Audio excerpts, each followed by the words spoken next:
Shalom, selamat pagi anak-anak yang terkasih. Sudahkah kalian berjemur di pagi hari ini? Berjemur di pagi hari sangat baik untuk tubuh kita. Anak-anak, sebelum kita melanjutkan aktivitas kita, marilah kita merenungkan firman Tuhan yang terambil dari Yakobus 3 ayat 9 sampai 10. Yakobus 3 ayat 9 sampai 10. Demikian firman Tuhan. Dengan lidah kita memuji Tuhan Bapa kita, dan dengan lidah kita mengutuk manusia yang diciptakan menurut rupa Allah. Dari mulut yang satu keluar berkat dan kutuk. Hal ini saudara-saudaraku tidak boleh demikian terjadi. Demikian firman Tuhan. Anak-anak, menurut kamu apa sih kutukan itu? Mungkin kamu pernah mendengar kisah seorang anak yang dikutuk ibunya menjadi batu karena anak itu tidak mau mengaku ibunya. Ya, itu adalah kisah maling kundang. Mungkin kamu juga pernah mendengar kisah seorang pangeran yang dikutuk menjadi monster dan bisa kembali jika ia menemukan cinta sejatinya. Ya, itu adalah kisah Beauty and the Beast. Anak-anak, kisah-kisah kutukan itu adalah mitologi dan dongeng. Namun, apa itu kutukan yang sebenarnya? Kutukan yang sebenarnya bukan berarti ketika kita berbicara, maka sesuatu yang ajaib terjadi. Misalnya, orang lain menjadi batu atau berubah menjadi monster. Ternyata, tanpa perlu kekuatan ajaib, kata-kata kita sendiri pun punya kekuatan. Wow, kekuatan apa ya? Tentu saja kekuatan untuk melukai orang lain. Anak-anak, kutukan yang dimaksud dalam ayat yang kita baca tadi adalah kata-kata yang jahat dan makian terhadap orang lain. Tuhan melarang kita untuk mengutuk sesama kita. Anak-anak, mengapa Tuhan melarang agar janganlah keluar kutuk dari mulut kita? Pertama, semua manusia berharga karena diciptakan menurut gambar dan rupa Allah. Anak-anak, dalam Kejadian 1 ayat 27 berkata, "Maka Allah menciptakan manusia itu menurut gambarnya. Menurut gambar Allah diciptakannya dia, laki-laki, dan perempuan diciptakannya mereka."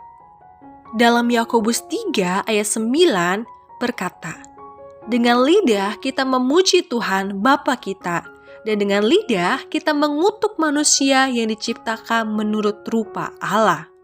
Anak-anak, sebagai gambar dan rupa Allah, semua manusia sama berharganya di mata Allah. Meskipun kamu laki-laki, kamu tidak boleh memandang teman perempuan lebih lemah dan menyakitinya. Semua manusia, baik kaya atau miskin, tua atau muda, laki-laki atau perempuan, sama-sama berharga di mata Allah. Setiap kita diciptakan keunikannya masing-masing untuk saling melengkapi.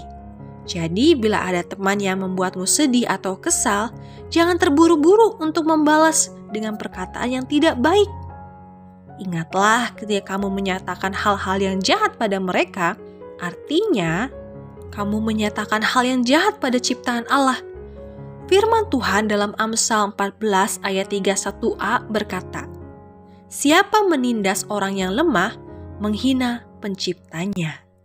Kedua, Tuhan menghendaki kita menggunakan mulut untuk mengucapkan berkat atau hal-hal yang baik. Anak-anak, sama seperti sebuah pohon tidak mungkin mengeluarkan dua jenis buah, dan sebuah mata air tidak mungkin mengeluarkan air tawar dan air asin. Maka Yakobus berkata bahwa lidah atau mulut kita harus digunakan untuk mengucapkan hal yang baik saja. Janganlah hanya ketika kita beribadah, kita menggunakan lidah atau mulut kita untuk memuji Tuhan. Tetapi baru saja selesai ibadah, kita menggunakan lidah dan mulut kita untuk mencaci maki atau untuk mengutuki orang lain. Anak-anak, kepada siapapun kita tidak boleh berkata kasar.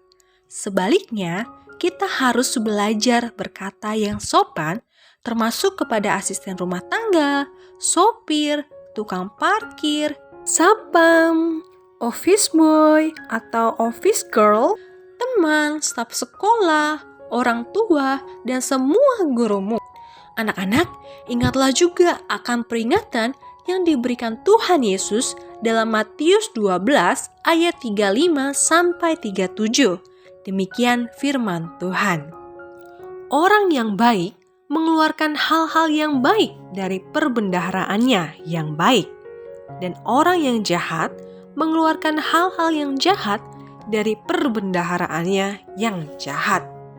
Tetapi aku berkata kepadamu, setiap kata sia-sia yang diucapkan orang harus dipertanggungjawabkannya pada hari penghakiman. Karena menurut ucapanmu engkau akan dibenarkan, dan menurut ucapanmu pula engkau akan dihukum. Anak-anak, oleh karena itu mintalah pertolongan Tuhan agar kamu mampu mengendalikan lidah atau mulutmu.